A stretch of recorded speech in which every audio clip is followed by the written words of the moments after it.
ആത്മഹത്യയാണ് എന്ന് പോലീസിന് ബോധ്യപ്പെട്ടപ്പോൾ പോലീസ് അതിനെ നിസ്സാരവൽക്കരിക്കാൻ ശ്രമിച്ചു. കാരണം പിന്നീട് പോലീസിന് ഈ കേസിൽ അന്വേഷണത്തിൽ വലിയ താല്പര്യമില്ലാത്ത ഒരു സ്ഥിതിയിലേക്ക് വന്നു. കിട്ടിയ തെളിവുകളിന്മേൽ ബാക്കി നടപടികൾ പൂർത്തീകരിക്കുന്നതിനോ ഇതുവരെ പോലീസിന് സാധിച്ചിട്ടില്ല. പ്രതികൾ ഇപ്പോഴും ആ വിശദാംശങ്ങൾ വെളിപ്പെടുത്താൻ തയ്യാറാകുന്നില്ല എന്നുള്ളതാണ് ഇപ്പോൾ വെളിവാകുന്നത്. പ്രായം ഉള്ള ഒരാളെന്ന നിലയിൽ, ജോസഫിന് ഇത്രയും ഏജ്ഡ് ആയ ഒരാളെന്ന നിലയിൽ കൂടുതൽ പോലീസിന് ചോദ്യം ചെയ്യലിന് ബുദ്ധിമുട്ടുണ്ട്. അങ്ങനെ വന്നാൽ നാർക്കോ അനാലിസിസ് പോലെയുള്ള ചോദ്യം ചെയ്യലിലേക്ക് കടക്കേണ്ടി വരും. അത് ലോക്കൽ പോലീസിനെ കൊണ്ട് എത്രമാത്രം സാധ്യമാകും എന്നുള്ളത് ഒരു പ്രധാനപ്പെട്ട പ്രശ്നമാണ്.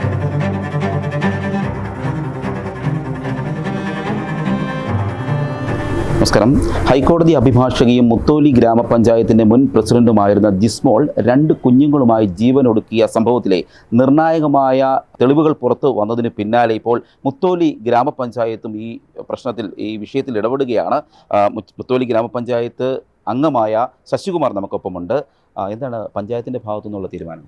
പഞ്ചായത്ത് കമ്മിറ്റി അടിയന്തരമായി കൂടി അന്വേഷണം ആവശ്യപ്പെട്ടുകൊണ്ടുള്ള ഒരു പ്രമേയം കമ്മിറ്റി എല്ലാവരും കൂടി പാസ്സാക്കിയിട്ടുണ്ട്. ഇനി മുഖ്യമന്ത്രിക്കും DGPക്കും വനിതാ കമ്മീഷനും ഈ അന്വേഷണം വേഗത്തിലാക്കണമെന്നും പ്രതികളെ നിയമത്തിൻ്റെ കീഴിൽ എത്രയും പെട്ടെന്ന് കൊണ്ടുവരണമെന്നും വേറെ ഏതെങ്കിലും ഒരു ഏജൻസിയെ കൊണ്ട് ഈ അന്വേഷണം അന്വേഷിപ്പിക്കണമെന്ന് ആവശ്യപ്പെട്ടുകൊണ്ട് പഞ്ചായത്ത് പ്രമേയം പാസ്സാക്കിയത് മുഖ്യമന്ത്രിക്കും DGPക്കും വനിതാ കമ്മീഷനും അയക്കാനുള്ള തീരുമാനം പഞ്ചായത്ത് കമ്മിറ്റി എടുത്തിട്ടുണ്ട്. സർവകക്ഷി യോഗം കൂടി വീണ്ടും പഞ്ചായത്തിലെ സർവകക്ഷി യോഗം കൂടിയാണ് അങ്ങനെ ഒരു തീരുമാനത്തിലേക്ക് ഇപ്പോൾ കടന്നിരിക്കുന്നത് ഭരണസമിതി.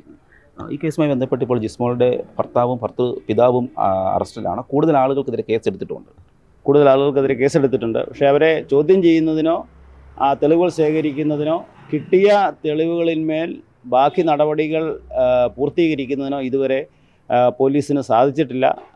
പ്രതികൾ ഇപ്പോഴും ആ വിശദാംശങ്ങൾ വെളിപ്പെടുത്താൻ തയ്യാറാകുന്നില്ല എന്നുള്ളതാണ് ഇപ്പോൾ വെളിവാകുന്നത്. അപ്പോൾ നാർക്കോ അനാലിസിസ് പോലെയുള്ള തെളിവ് ശേഖരിക്കൽ നടപടികളിലേക്ക് കടന്നെങ്കിൽ മാത്രമേ എന്താണ് 14-ാം തീയതി ആ വീട്ടിൽ നടന്നത് എന്നുള്ളത് വ്യക്തമാകേണ്ടതുണ്ട്.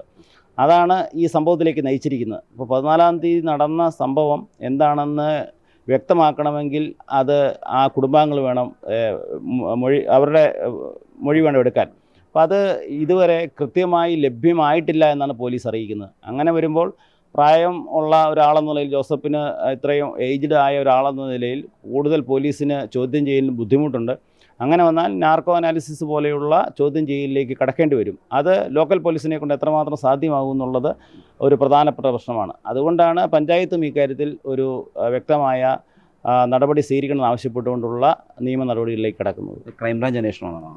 ക്രൈംബ്രാഞ്ച് പോലെയുള്ള സ്പെഷ്യൽ ഇൻവെസ്റ്റിഗേഷൻ ടീം അന്വേഷിക്കണം എന്നുള്ളതാണ് പഞ്ചായത്തിൻ്റെയും ആവശ്യം.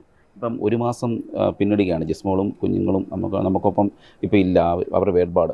അപ്പം ആദ്യമൊക്കെ ഈ വിഷയത്തിൽ ഈ പോലീസ് പോലും നിസ്സാരവൽക്കരണമാണ്.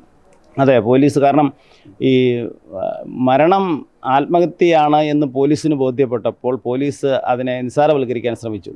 കാരണം പിന്നീട് പോലീസിന് ഈ കേസിൽ അന്വേഷണത്തിൽ വലിയ താല്പര്യമില്ലാത്ത ഒരു സ്ഥിതിയിലേക്ക് വന്നു.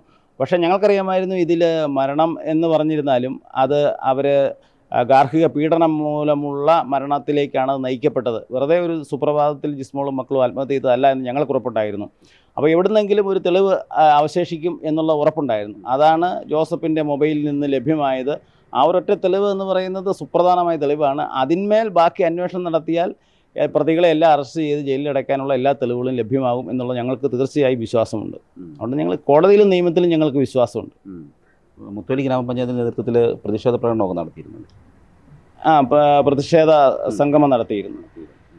നിങ്ങൾ ശക്തമായി ഇപ്പം നിന്നുകൊണ്ടാണ് ഇപ്പോൾ 2 പേരെങ്കിലും അകത്തിടാൻ കഴിഞ്ഞത്. തീർച്ചയായും ഞങ്ങളുടെ ശക്തമായ ഒരു ഇടപെടൽ ഈ വിഷയത്തിൽ ഉണ്ടായതുകൊണ്ടാണ്. അല്ലെങ്കിൽ നിസ്സാരവൽക്കരിച്ച് ഈ കേസ് ഒരു ആത്മഹത്യയാക്കി മാറ്റി അതിനെ എഴുതിത്തള്ളാൻ സാധിക്കുമായിരുന്ന കേസാണിത്. പക്ഷേ നമ്മൾ ഇത്രയും ശക്തമായിട്ട് അതിന് ഇന്ന കാരണങ്ങൾ ഉണ്ടായിട്ടുണ്ടോ എന്ന് പോലീസിനെ ബോധ്യപ്പെടുത്തി അതിൻ്റെ പേരിലുള്ള അന്വേഷണം നടന്നപ്പോഴാണ് പോലീസിന് വ്യക്തമായത് ഇത് ഗാർഹിക പീഡനമാണ്, പ്രേരണാ കുറ്റമുണ്ട്, അവരുടെ പ്രേരണ മൂലമാണ് ആത്മഹത്യയിലേക്ക് നയിച്ചത് എന്ന് പോലീസിന് വ്യക്തമായിട്ടുണ്ട്. ഈ ജിസ്മോള് 2 കുഞ്ഞുങ്ങളുമായി പെട്ടെന്നൊരു നിമിഷം മാഞ്ഞു പോവുകയായിരുന്നു. മുത്തോലി ഗ്രാമപഞ്ചായത്തിൻ്റെ പ്രസിഡന്റും ഹൈക്കോടതി അഭിഭാഷകയും ഒക്കെ ആയിരുന്നു. അങ്ങനെ പൊതുപ്രവർത്തന മേഖലയിൽ സജീവമായിരുന്ന ജിസ്മോളാണ് ഈ കടുങ്കൈ ചെയ്തതെന്ന് ആദ്യം ആർക്കും വിശ്വസിക്കാൻ കഴിഞ്ഞില്ല. പിന്നീട് ഭർത്തൃ വീട്ടിൽ നിന്നുള്ള ക്രൂരമായ പീഡനങ്ങളാണ് ഈ ആത്മഹത്യയിലേക്ക് നയിച്ചത് എന്ന് വ്യക്തമായ തെളിവുകൾ ലഭിച്ചിരിക്കുകയാണ്. ഒപ്പം തന്നെ ജിസ്മോളുടെ വീട്ടുകാർക്കൊപ്പം തന്നെ മുത്തോലി ഗ്രാമപഞ്ചായത്തും നാട്ടുകാരും എല്ലാം ചേർന്ന് നിന്നു.